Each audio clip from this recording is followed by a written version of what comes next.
নমস্কার, বাংলা সেরা গল্পে সবাইকে জানাই স্বাগত।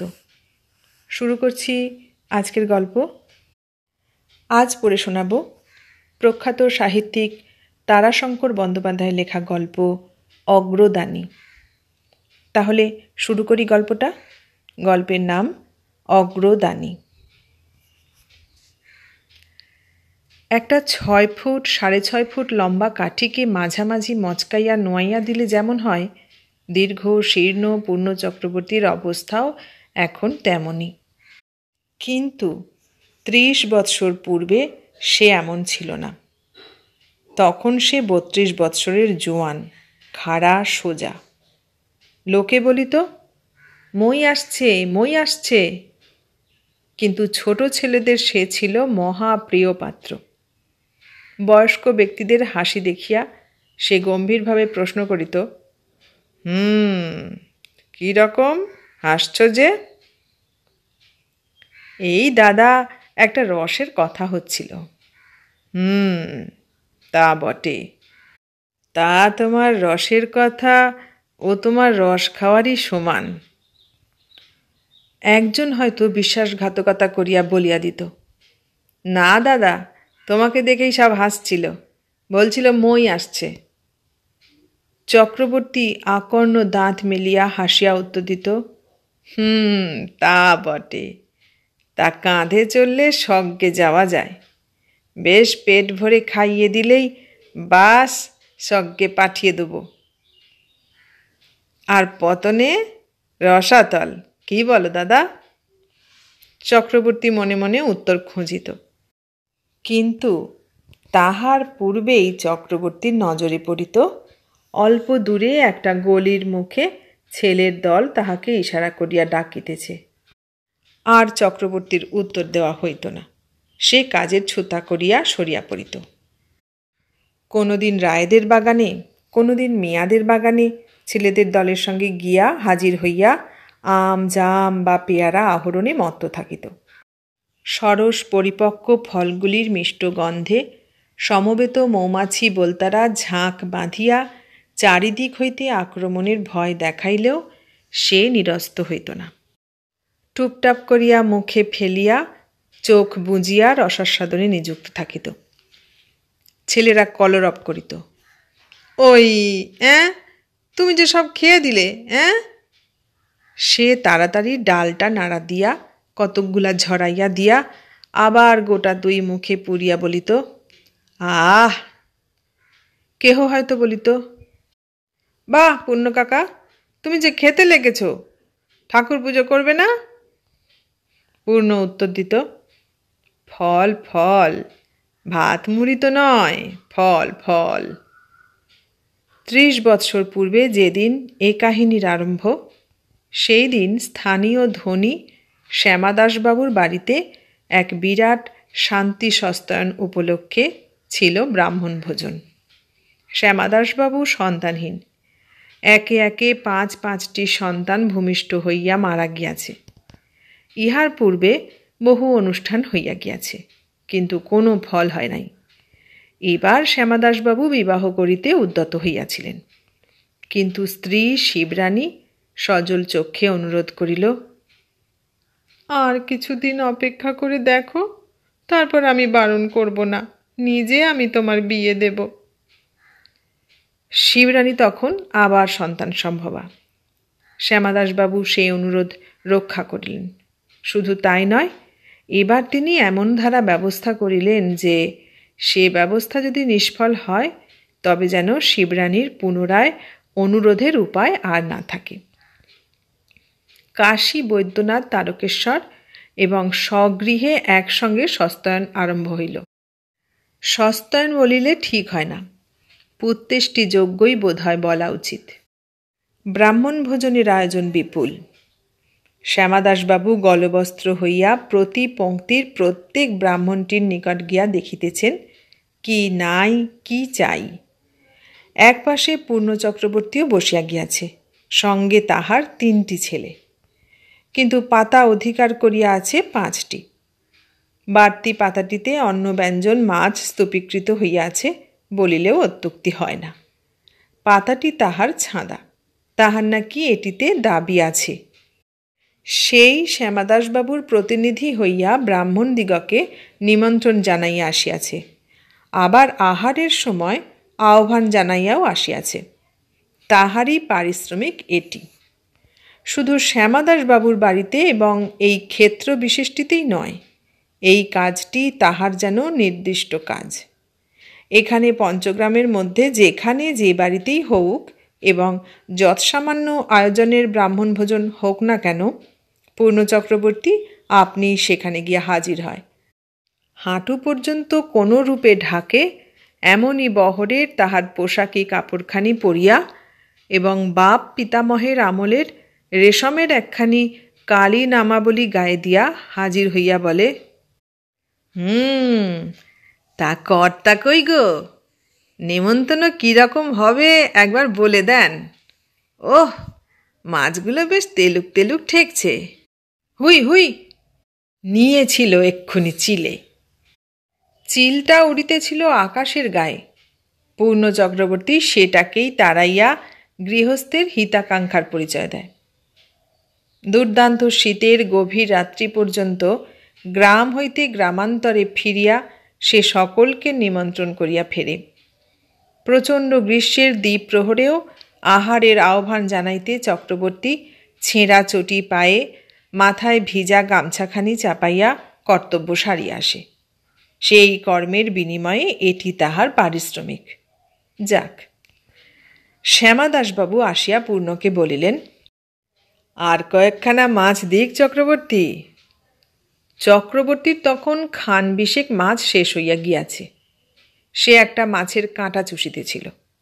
বলিল, আজ্ঞে না, মিষ্টি টিষ্টি আবার আছে তো। হরে ময়রার রসের কড়াইয়ে ইয়া ছানা বড়া ভাসছে, আমি দেখে এসেছি। শ্যামাদাসবাবু বলিলেন, সে তো হবেই, একটা মাছের মুড়ো। পূর্ণ পাতাখানা পরিষ্কার করিতে করিতে বলিল, ছোট দেখে। মাছের মুড়াটা শেষ করিতে করিতে ও পাশে তখন মিষ্টি আসিয়া পড়িল। চক্রবর্তী ছেলেদের বলিল, বেশ করে পাতা পরিষ্কার কর, নইলে নোনতা ঝোল লেগে খারাপ লাগবে খেতে। তুই যে কিছুই খেতে পারলি না, মাছ শুদ্ধ পড়ে আছে। বলিয়া ছোট ছেলেটার পাতের আধখানা মাছও সে নিজের পাতে উঠাইয়া লইল। মাছখানা শেষ করিয়া সে গলাটা ঈষৎ উঁচু করিয়া মিষ্টি পরিবেশনের দিকে চাহিয়া রহিল। মধ্যে মধ্যে হাঁকিতেছিল, এইদিকে। ওপাশে সকলে তাহাকে দেখিয়া টেপাটেপি করিয়া হাসিতেছিল। একজন বলিল, চোখ দুটো দেখ, চোখ দুটো দেখ। যেন চোখ দিয়ে গিলছে। আমি তো ভাই কখনো ওর পাশে খেতে বসি না। কি দৃষ্টি। ততক্ষণে মিষ্টান্ন চক্রবর্তীর পাতার সম্মুখে গিয়া হাজির হইয়াছে। চক্রবর্তী মিষ্টান্ন পরিবেশকের সহিত ঝগড়া আরম্ভ করিয়া দিল। ছাদার পাতে আমি 8টা মিষ্টি পাব।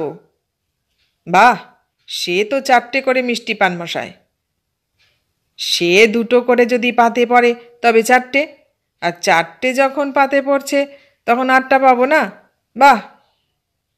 শ্যামাদাসবাবু আসিয়া বলিলেন, 16টা দাও ওর ছাদার পাতে। ভদ্রলোক বিনা মাইনেতে নেমন্তন্ন করে আনেন। দাও দাও, 16টা দাও। পূর্ণ চক্রবর্তী আঁচল খুলিতে খুলিতে বলিল, আঁচলে দাও, আমার আঁচলে দাও। শ্যামাদাসবাবু বলিলেন, চক্রবর্তী কাল সকালে একবার আসবে তো? কেমন, এখানে এসেই জল খাবে? যে আজ্ঞা, তা আসব। ওপাশ হইতে কে বলিল, চক্রবর্তী বাবুকে ধরে পড়ে তুমি বিদূষক হয়ে যাও, আগেকার রাজাদের যেমন বিদূষক থাকতো। চক্রবর্তী গামছায় ছাঁদার পাতাটা বাঁধিতে বাঁধিতে বলিল, তা তোমার হলে তো ভালোই হয়। আর তোমার ব্রাহ্মণের লজ্জাই বা কি? রাজা জমিদার বিদূষক হয়ে যদি ভালো মন্দটা। বলিতে বলিতেই সে হাসিয়া উঠিল। বাড়িতে আসিয়া ছাঁদা বাঁধা গামছাটা বড় ছেলের হাতে দিয়া চক্রবর্তী বলিল, যা বাড়িতে দিকে যা। ছেলেটা গামছা হাতে লইতেই মেয়েটা বলিল, মিষ্টিগুলো? সে আমি নিয়ে যাচ্ছি, যা। হ্যাঁ, তুমি লুকিয়ে রাখবে? 16টা মিষ্টি কিন্তু গুনে নেবো, হ্যাঁ? আরে আরে, এ বলছে কি? 16টা কোথা রে বাপু? দিলে তো 8টা, তাও কত ঝগড়া করে। মা মা, দেখো বাবা মিষ্টিগুলো লুকিয়ে রেখেছে। হ্যাঁ। চক্রবর্তী গৃহিণী যাহাকে বলে রূপসী মেয়ে, দারিদ্র্যের শতমুখী আক্রমণেও সে রূপকে জীর্ণ করিতে পারে নাই। দেহ শীর্ণ, চুল রুক্ষ, পরিধানে ছিন্ন মলিন বস্ত্র, তবুও হৈমবতী যেন সত্যিই হৈমবতী। কাঞ্চননিভ দেহবর্ণ দেখিয়া সোনার প্রতিমা বলিতেই ইচ্ছা করে। চোখ দুইটি আয়ত সুন্দর, কিন্তু দৃষ্টি তাহার নিষ্ঠুর মায়াহীন। মায়াহীন অন্তর ও রূপময়ী কায়া লইয়া হৈম যেন উজ্জ্বল বালুস্তরময়ী মরুভূমি। প্রভাতের পর হইতেই দিবসের অগ্রগতির সঙ্গে সঙ্গে মরুর মতোই প্রখর হইতে প্রখরতর হইয়া ওঠে। হৈমবতী আসিয়া দাঁড়াইতেই চক্রবর্তী সভয়ে মেয়েকে বলিল, বলছি তুই নিয়ে যেতে পারবি না? না মেয়ে চেঁচাতে। হৈমবতী কঠোর স্বরে বলিল, দাও। চক্রবর্তী আঁচলের খুঁটটি খুলিয়া হৈমর সম্মুখে ধরিয়া হাঁপ ছাড়িয়া বাঁচিল। ছেলেটা বলিল, বাবাকে আর দিও না মা, আজ যা খেয়েছে বাবা, উফ! আবার কাল সকালে বাবু নেমন্তন্ন করেছে বাবাকে, মিষ্টি খাওয়াবে। হৈম কঠিন স্বরে বলিল, বেরো বেরো বলছি আমার সম্মুখ থেকে, হতভাগা ছেলে। বাপের প্রতি ভক্তি দেখো। তোরা সব মরিস না কেন, আমি যে বাঁচি। পূর্ণ এবার সাহস করিয়া বলিল, দেখো না ছেলের তরিবত, যেন চাষার তরিবত। হৈম বলিল, বাপ যে চামার, লোভী চামারের ছেলে চাষাও যে হয়েছে সেটুকুও ভাগ্যি মেনো। লেখাপড়া শেখবার পয়সা নেই, রোগী ওষুধ নেই, গায়ে জামা নেই, তবু মরে না ওরা। রাক্ষসের ঝাড়, অখণ্ড পেট নাই। চক্রবর্তী চুপ করিয়া রহিল। হৈম যেন আগুন ছড়াইতে ছড়াইতে চলিয়া গেল। চক্রবর্তী ছেলেটাকে বলিল, দেখ দেখি রে, এক টুকরো হত্যুকি কি সুপুরি এক কুচি যদি পাস, তোর মার কাছে যেন চাসনি আবার। সন্ধ্যার পর চক্রবর্তী হৈমর কাছে বসিয়া ক্রমাগত তাহার তোষামত করিতে আরম্ভ করিল। হৈম কোলের ছেলেটাকে ঘুম পাড়াইতেছিল। চক্রবর্তী এবং ছেলেরা আজ নিমন্ত্রণ খাইয়াছে। রাত্রে আর রান্নার হাঙ্গামা নাই। যে ছাঁদাটা আসিয়াছে তাহাতে হৈম এবং কোলের ছেলেটারও চলিয়া গিয়াছে। বহু তোষামদেও হৈম যেন তেমন প্রসন্ন হইল না। অন্তত চক্রবর্তীর তাই মনে হইল। সে মনের কথা বলিতে সাহস পাইল না। তার একান্ত ইচ্ছা যে রাত্রে কয়েকটা ছানা বড়া সে খায়। তাহার তৃপ্তি হয় নাই। বুকের মধ্যে লালসা ক্রমবর্ধমান বহ্নিশিখার মতো জ্বলিতেছে। ধীরে ধীরে হৈমবতী ঘুমিয়া পড়িল। শীর্ণ দুর্বল দেহ, তাহার উপর আবার সে সন্তান সম্ভবা। সন্ধ্যার পরই শরীর যেন ভাঙিয়া পড়ে। চক্রবর্তী হৈমর দিকে ভালো করিয়া চাহিয়া দেখিল। হ্যাঁ, ঘুমাইয়াছে। চক্রবর্তী আরও কিছুক্ষণ অপেক্ষা করিয়া হৈমর আঁচল হইতে দড়িতে বাঁধা কয়টা চাবির গোছা খুলিয়া লইয়া ধীরে ধীরে বাহির হইয়া গেল। পরদিন প্রভাতে উঠিয়াই ছেলেরা নাচিতে নাচিতে চিৎকার করিতে আরম্ভ করিল, ছানা বড়া খাবো। বড় ছেলেটা ঘুর ঘুর করিয়া বারবার মায়ের কাছে আসিয়া বলিতেছিল, আমাকে কিন্তু একটা গোটা দিতে হবে মা। হৈম বিরক্ত হইয়া বলিল, সব সব সবগুলো বের করে দিচ্ছি, একটা কেন? সে চাবি খুলিয়া ঘরে ঢুকিয়াই একটা রূঢ় বিস্ময়ের আঘাতে স্তব্ধ ও নিশ্চল হইয়া দাঁড়াইয়া রহিল। যে শিকাতে মিষ্টিগুলি কুলানো ছিল সেটা কিসে কাটিয়া ফেলিয়াছে। মিষ্টান্নগুলি অধিকাংশই কিসে খাইয়া গিয়াছে। মাত্র গোটা ৩-৪ মেঝের উপর পড়িয়াছে, তাও সেগুলি রসহীন শুষ্ক। নিঃশেষে রস শোষণ করিয়া লইয়া ছাড়িয়াছে। ছেঁড়া শিকাটাকে সে একবার তুলিয়া ধরিয়া দেখিল, কাঁটা নয়, টানিয়া কিসে ছিঁড়িয়াছে। অতি নিষ্ঠুর কঠিন হাসি তাহার মুখে ফুটিয়া উঠিল। বাবু বলিলেন, চক্রবর্তী, গিন্নির একান্ত ইচ্ছে যে তুমি এবার তার আঁতুর দৌড়ে থাকবে। এখানকার প্রচলিত প্রথায় সূতিকা গৃহের দুয়ারের সম্মুখে রাত্রে ব্রাহ্মণ রাখিতে হয়। চক্রবর্তীর সন্তানদের মধ্যে সবকটি জীবিত। চক্রবর্তী গৃহিণী নিখুঁত প্রসূতি। তাহার সূতিকা গৃহের দুয়ারে চক্রবর্তী শুইয়া থাকে। তাই শিবরানী এবার এই ইচ্ছা প্রকাশ করিয়াছে। কল্যাণের এমনই সহস্র খুঁটিনাটি লইয়া সে অহরহ ব্যস্ত। শ্যামাদাসবাবুও তাহার কোনো ইচ্ছা অপূর্ণ রাখিবেন না। চক্রবর্তী বলিল, তা আজ্ঞে। একজন মোসাহে বলিয়া উঠিল, তা না না কিছু নেই চক্রবর্তী, দিব্যি এখানে এসে রাজভোগ খাবে রাত্রে, ইয়া পুরু বিছানা, তোপা ভরা পেটে, বুঝেছ? বলিয়া সে ঘর ঘর করিয়া নাক ডাকাইয়া ফেলিল। আহার ও আরামের বর্ণনায় পুলকিত চক্রবর্তী হাসিয়া ফেলিয়া বলিল, তা হুজুর যখন বলছেন তখন না পারলে হবে কেন? শ্যামাদাসবাবু বলিলেন, বসো তুমি, আমি জল খেয়ে আসছি। তোমারও জল খাবার আসছে। বলিয়া তিনি পাশের ঘরে চলিয়া গেলেন। একজন চাকর একখানা আসন পাতিয়া দিয়া মিষ্টান্ন পরিপূর্ণ একখানা থালা নামাইয়া দিল। একজন বলিল, খাও চক্রবর্তী। তা একটু জল, হাতটা ধুয়ে ফেলতে হবে।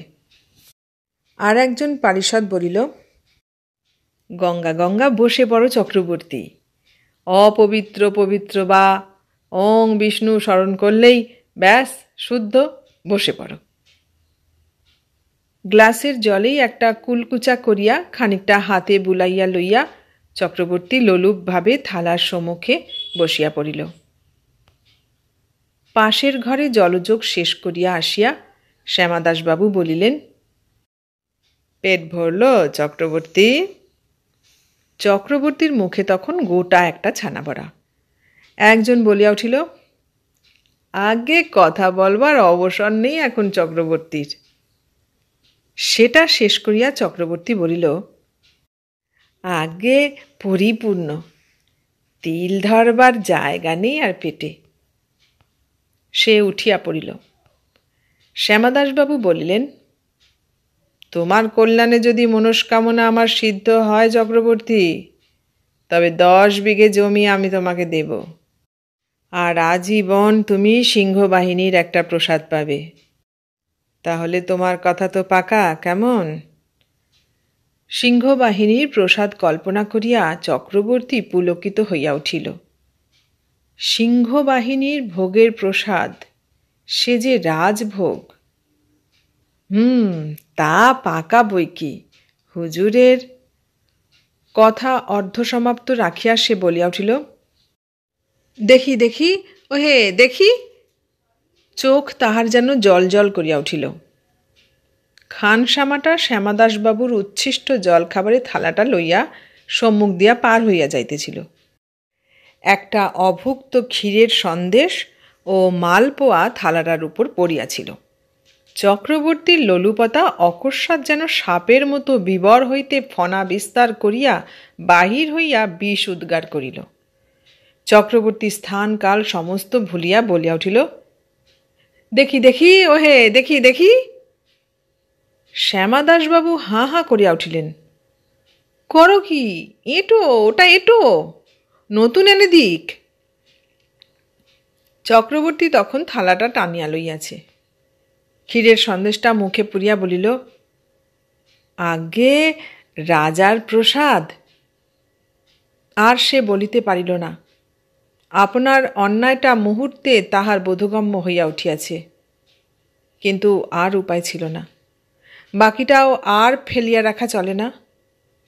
লজ্জায় মাথা হেঁট করিয়া, সেটাও কোনরূপে গলাধ্যকরণ করিয়া, তাড়াতাড়ি কাজের ছুতা করিয়া সে পলাইয়া আসিল। বাড়িতে তখন মরুতে ঝড় বহিতেছে। হৈম মূর্ছিতা হইয়া পড়িয়া আছে, ছোট ছেলেগুলা কাঁদিতেছে। বড়টা কোথায় পলাইয়াছে। মেজ মেয়েটা কাঁদিতে কাঁদিতে বলিল, মিষ্টিগুলো কিসে খেয়ে দিয়েছে, তাই দাদা ঝগড়া করে মাকে মেরে পালালো। মা পড়ে গিয়ে।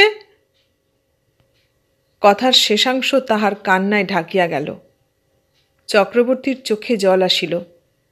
জলের ঘটি ও পাখা লইয়া সে হৈমর পাশে বসিয়া শুশ্রূষা করিতে করিতে সতৃষ্ণ দৃষ্টিতে হৈমর মুখের দিকে চাহিয়া রহিল।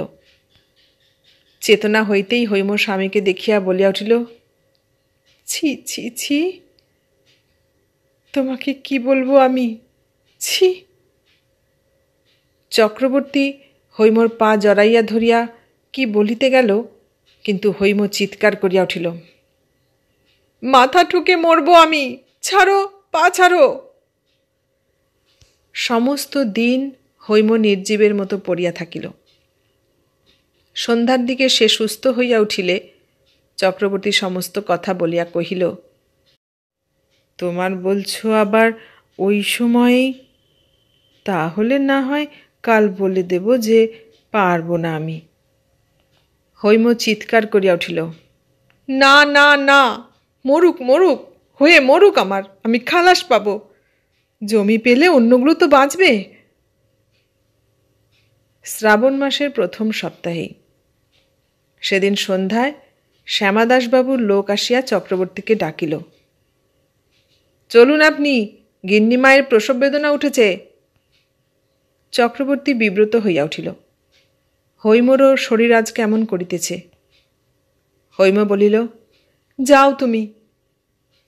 কিন্তু আমাকে আর জ্বালিও না বাপু, যাও, বাড়িতে বড় খোকা রয়েছে, যাও তুমি। চক্রবর্তী দীর্ঘ নিঃশ্বাস ফেলিয়া বাহির হইয়া গেল। জমিদার বাড়ি তখন লোকজনে ভরিয়া গিয়াছে। শ্যামাদাসবাবু বলিলেন, এসো চক্রবর্তী, এসো, আমি বড় ব্যস্ত এখন, তুমি রান্নাবাড়িতে গিয়ে খাওয়া দাওয়া সেরে নিও। চক্রবর্তী শটান গিয়ে তখনই রান্নাশালে উঠিল। ঠাকুর, কি রান্না হয়েছে আজ? বাহ, খুশবুই তো খুব উঠছে। কি হে ওটা, মাছের কালিয়া না মাংস? মাংস। আজ মায়ের পুজো দিয়ে বলি দেওয়া হয়েছে কি না? তা তোমার রান্নাও খুব ভালো। তার ওপর তোমার বাদলার দিন, কত দূর, বলি দেরি কত? দাও না দেখি একটু চেখে।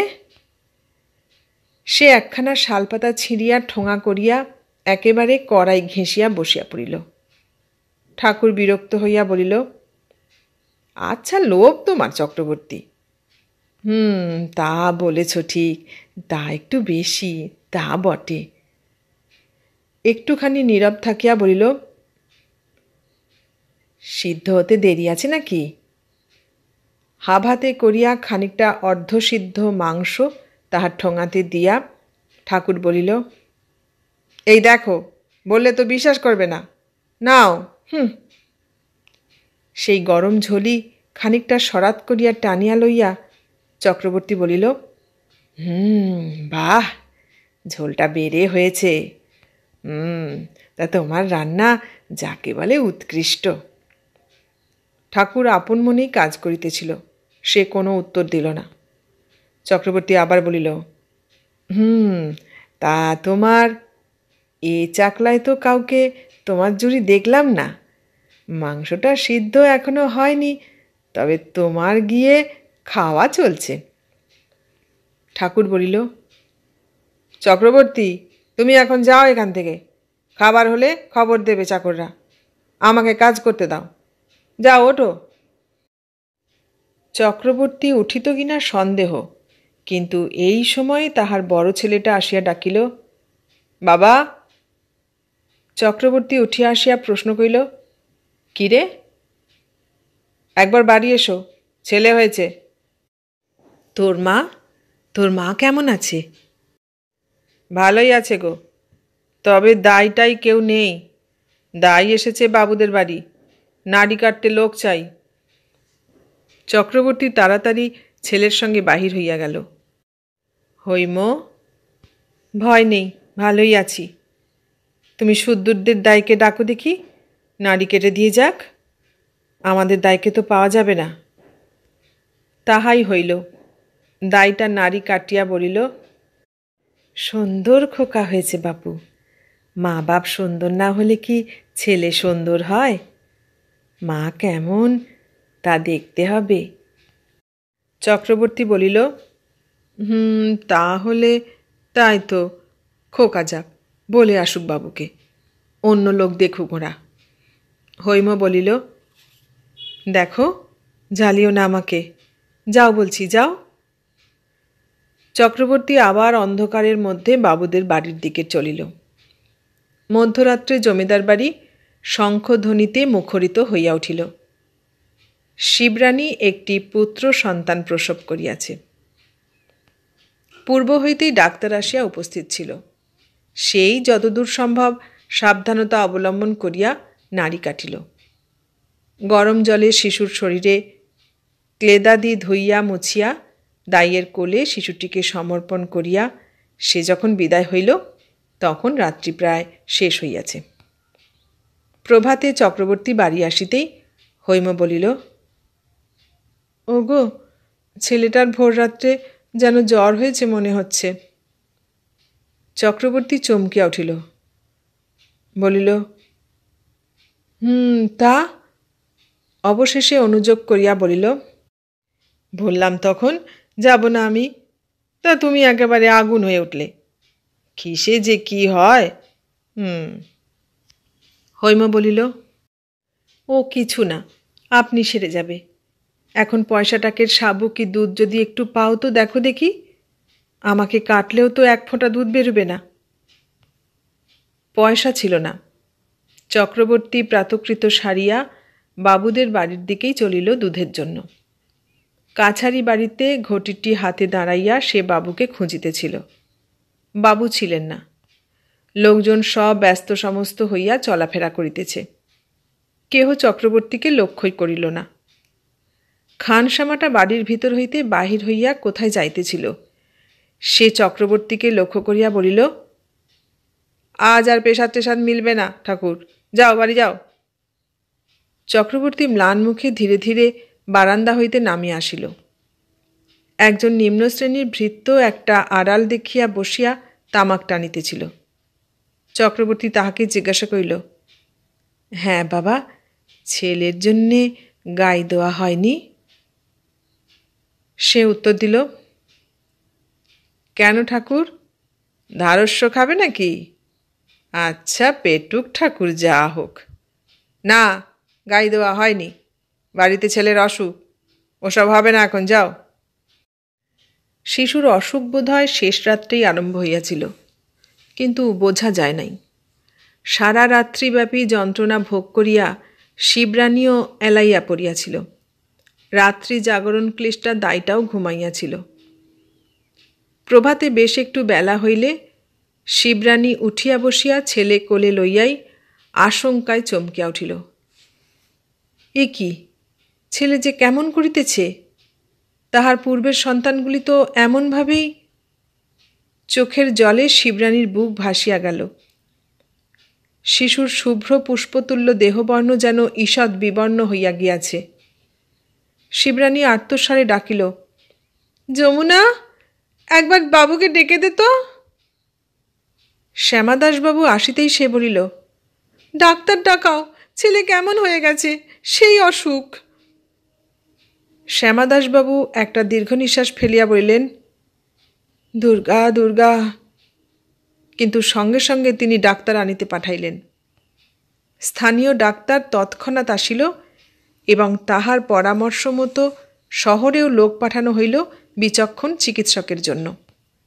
বেলা বাড়ার সঙ্গে সঙ্গে দেখা গেল শিবরানীর আশঙ্কা সত্য, সত্যই শিশু অসুস্থ। ধীরে ধীরে শিশুর দেহবর্ণ হইতে আকৃতি পর্যন্ত যেন কেমন অস্বাভাবিক হইয়া আসিতেছে। এই সর্বনাশা রোগেই শিবরানীর শিশুগুলি এমনই করিয়া সূতিকা গৃহে একে একে বিনষ্ট হইয়াছে। অপরাহ্নে সদর হইতে বড় ডাক্তার আসিয়া শিশুকে কিছুক্ষণ দেখিয়া একটা দীর্ঘ নিঃশ্বাস ফেলিল। চলুন, আমার দেখা হয়েছে। দাইটা বলিয়া উঠিল, ডাক্তারবাবু ছেলে? তাহার প্রশ্ন শেষ হইবার পূর্বেই ডাক্তার বলিল, ওষুধ দিচ্ছি। শ্যামাদাসবাবুর সঙ্গে ডাক্তার বাহির হইয়া গেল। শ্যামাদাসবাবুর মাসিমা সূতিকাগৃহের সম্মুখে দাঁড়াইয়া দাইকে বলিলেন, কই, ছেলে নিয়ে আয় তো দেখি। ছেলের অবস্থা দেখিয়া তিনি একটা গভীর দীর্ঘ নিঃশ্বাস ফেলিয়া বলিলেন, আমার কপাল রে, বলিয়া ললাটে করাঘাত করিলেন। ঘরের মধ্যে শিবরানী ফুলিয়া ফুলিয়া কাঁদিতেছিল। ডাক্তার শ্যামাদাসবাবুকে বলিল, কিছু মনে করবেন না শ্যামাদাসবাবু, একটা কথা জিজ্ঞাসা করব? বলুন। ডাক্তার শ্যামাদাসবাবুর যৌবনের ইতিহাস প্রশ্ন করিয়া সংগ্রহ করিয়া বলিল, আমিও তাই ভেবেছিলাম। ওই হলো আপনার সন্তানদের অকাল মৃত্যুর কারণ। তাহলে ছেলেটা কি? না, আশা আমি দেখি না, বলিয়া বিদায় হইল। শ্যামাদাসবাবু বাড়ির মধ্যে আসিতেই মাসিমা আপনার মনের কথাটা ব্যক্ত করিয়া বলিলেন, নইলে কি পোহাতির কোলে ছেলে মরবে? সে যে দারুণ দোষ হবে বাবা। আচার আচরণগুলো মানতে হবে তো। আচার রক্ষা করিতে হইলে বিচার করার কোনো প্রয়োজন হয় না, এবং হিন্দুর সংসারে আচারের উপরেই নাকি ধর্ম প্রতিষ্ঠিত। সুতরাং শিবরানীর কোল শূন্য করিয়া দিয়া শিশুকে সূতিকা গৃহের বাহিরে বারান্দায় মৃত্যু প্রতীক্ষায় শোয়াইয়া দেওয়া হইল।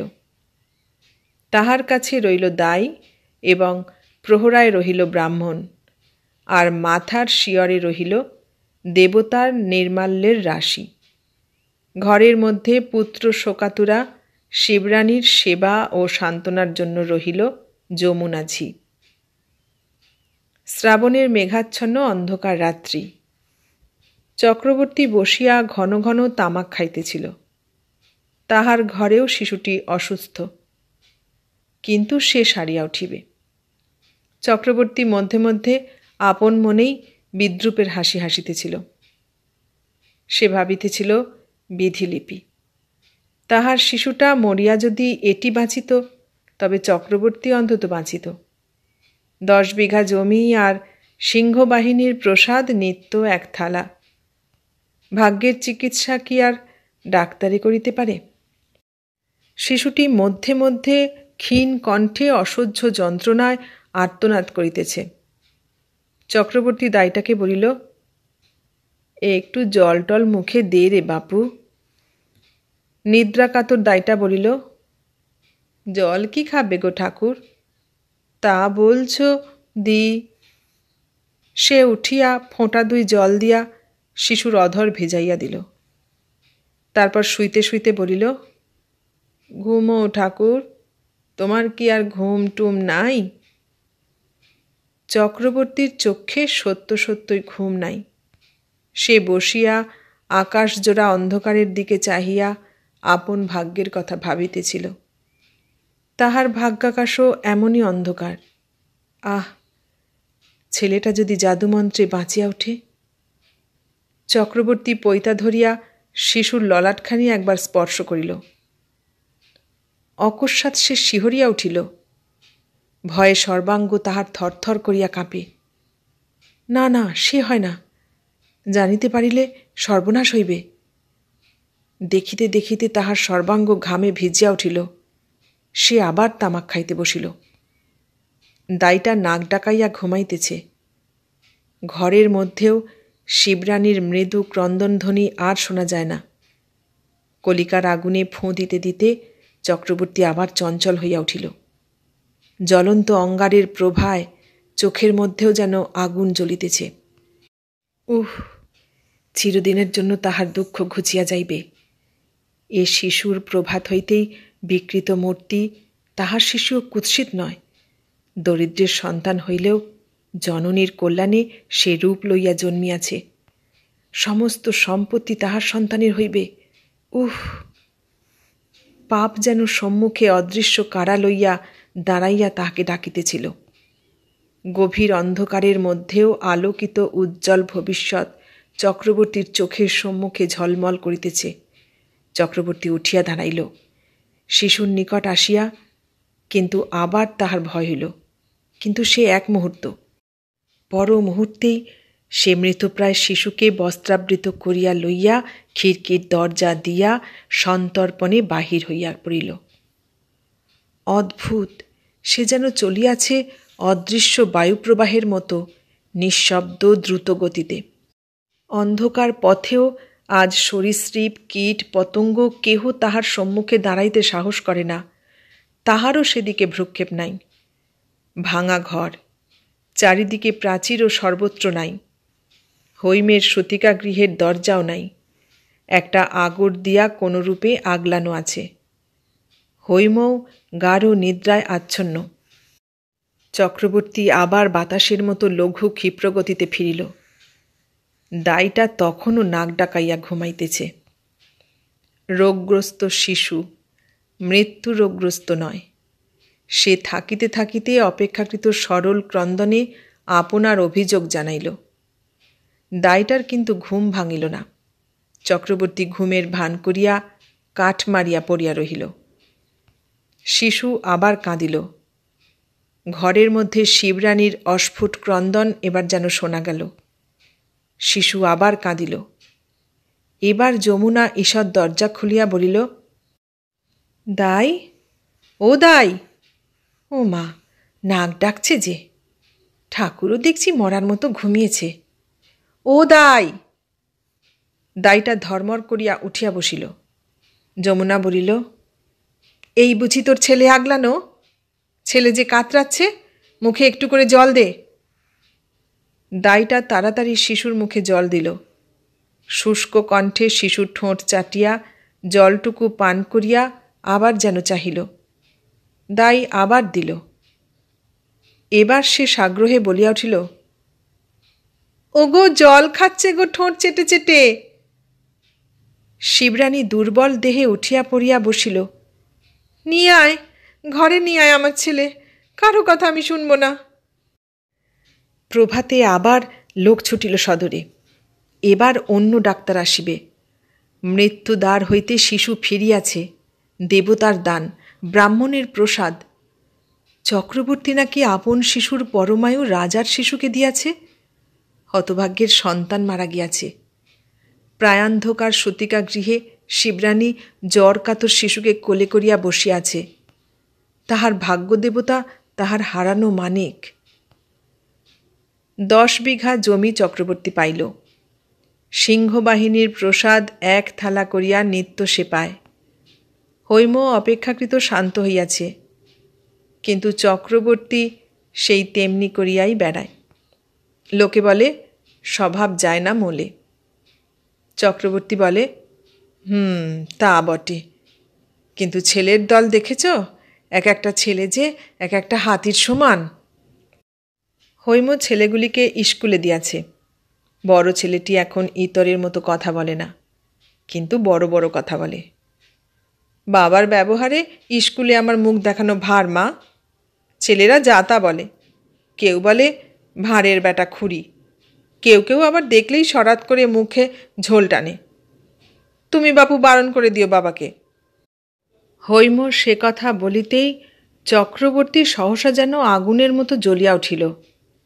তাহার অস্বাভাবিক রূপ দেখিয়া হৈমও চমকিয়া উঠিল। চক্রবর্তী বলিল, চলে যাব আমি সন্ন্যাসী হয়ে।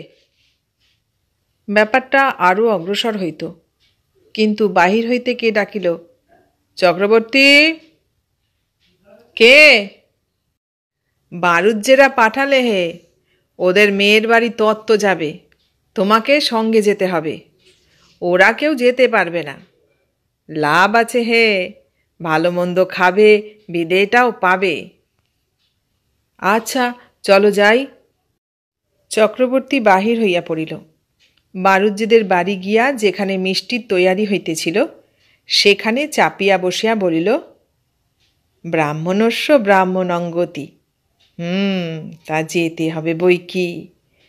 উনুনের আঁচটা একটু ঠেলে দিই, কি বলো মোদক মশাই?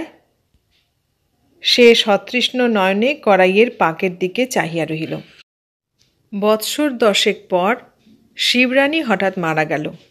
লোকে বলিল, ভাগ্যবতী, স্বামী পুত্তুর রেখে ডঙ্কা মেরে চলে গেল। শ্যামাদাসবাবু শ্রাদ্ধোপলক্ষে বিপুল আয়োজন আরম্ভ করিলেন। চক্রবর্তীর এখন ওইখানেই বাসা হইয়াছে। সকালবেলাতেই ঠুক ঠুক করিয়া গিয়া হাজির হয়, বসিয়া বসিয়া আয়োজনের বিলি বন্দোবস্ত দেখে, মধ্যে মধ্যে ব্রাহ্মণ ভোজনের আয়োজন সম্বন্ধে 2-1 কথা বলে। সেদিন বলিল, ছাঁদা একটা করে তো দেওয়া হবে, তা তোমার লুচি বা কখানা আর তোমার মিষ্টি বা কীরকম হবে? একজন উত্তর দিল, হবে হবে, 1খানা করে লুচি এই চালুনের মতো, আর মিষ্টি 1টা করে তোমার লেডিকেনি এই 5 বালিশের মতো, বুঝলে? সকলে মৃদু মৃদু হাসিতে আরম্ভ করিল। শ্যামাদাসবাবু ঈষৎ বিরক্ত হইয়া বলিলেন, একটু থামো তো সব। হ্যাঁ, কি হলো, পাওয়া গেল না? একজন কর্মচারীর সঙ্গে তিনি কথা কহিতেছিলেন। কর্মচারীটি বলিল, আগে তাদের বংশই নির্বংশ হয়ে গিয়েছে, তাহলে অন্য জায়গায় লোক পাঠাও, অগ্রদানী না হলে তো শ্রাদ্ধ হয় না। আচ্ছা তাই দেখি, অগ্রদানী তো বড় বেশি নেই, 10-20 ক্রোশ অন্তর 1 ঘর 8 ঘর। কে একজন বলিয়া উঠিল, তা আমাদের চক্রবর্তী রয়েছে, চক্রবর্তী নাও না কেন দান, ক্ষতি কি? পতিত করে আর কে কি করবে তোমার? শ্যামাদাসবাবু ঈষৎ উৎসুক হইয়া বলিয়া উঠিলেন, মন্দ কি চক্রবর্তী? শুধু দান সামগ্রী নয়, ভূসম্পত্তিও কিছু পাবে। 25 বিঘে জমি দেব আমি, আর তুমি যদি রাজি হও তবে বছরে 50 টাকা জমিদারি সম্পত্তির মুনাফা দেব আমি, দেখো। বলিয়াই তিনি এদিক ওদিক চাহিয়া চাকরকে ডাকিলেন, ওরে চক্রবর্তীকে জলখাবার এনে দে, কলকাতার মিষ্টি কি আছে, নিয়ে আয়। শ্রাদ্ধের দিন সকলে দেখিল শ্যামাদাসবাবুর বংশধর শিবরানীর শ্রাদ্ধ করিতেছে, আর তাহার সম্মুখে অগ্রদান গ্রহণ করিবার জন্য দীর্ঘ হস্ত প্রসারিত করিয়া বসিয়া আছে পূর্ণ চক্রবর্তী। তারপর গোশালায় বসিয়া তাহারই হাত হইতে গ্রহণ করিয়া চক্রবর্তী গোগ্রাসে পিণ্ড ভোজন করিল। গল্পের এইখানেই শেষ, কিন্তু চক্রবর্তীর কাহিনী এখানে শেষ নয়, সেটুকু না বলিলে অসম্পূর্ণ থাকিয়া যাইবে। লোভী আহার লোলুপ চক্রবর্তীর আপন সন্তানের হাতে পিণ্ড ভোজন করিয়াও তৃপ্তি হয় নাই। লুব্ধ দৃষ্টি লোলুপ রসনা লইয়া সে তেমনি করিয়া ফিরিতেছিল। এই শ্রাদ্ধের 14 বছর পরে সে একদিন শ্যামাদাসবাবুর পায়ে আসিয়া গড়াইয়া পড়িল। শ্যামাদাসবাবু তাহার 2 বৎসরের পৌত্রকে কোলে লইয়া শুষ্ক অশ্বত্থ তরুর মতো দাঁড়াইয়াছিলেন। চক্রবর্তী তাহার 2টি পা জড়াইয়া ধরিয়া বলিল, পারব না বাবু, আমি পারব না। শ্যামাদাসবাবু একটা দীর্ঘ নিঃশ্বাস ফেলে বললেন, না পারলে উপায় কি চক্রবর্তী? আমি বাপ হয়ে তার শ্রাদ্ধের আয়োজন করছি, কচি মেয়ে তার বিধবা স্ত্রী শ্রাদ্ধ করতে পারবে, আর তুমি পারবে না বললে চলবে কেন বলো? 10 বিঘে জমি তুমি এতেও পাবে। শ্যামাদাসবাবুর বংশধর শিশুপুত্র ও পত্নী রাখিয়া মারা গিয়াছে, তাহারই শ্রাদ্ধ হইবে। চক্রবর্তী নিরুপায় হইয়া উঠিয়া চলিয়া আসিল। শ্রাদ্ধের দিন গোশালায় বসিয়া বিধবা বধূ পিণ্ডপাত্র চক্রবর্তীর হাতে তুলিয়া দিল। পুরোহিত বলিল, খাও হে চক্রবর্তী।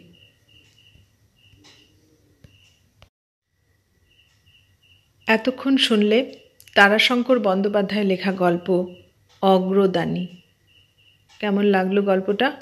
ভালো লাগলে লাইক, কমেন্ট, শেয়ার করো, আর নতুন বন্ধু হলে সাবস্ক্রাইব করার অনুরোধ রইল। সবাইকে অনেক ধন্যবাদ জানিয়ে আজ এখানেই শেষ করলাম।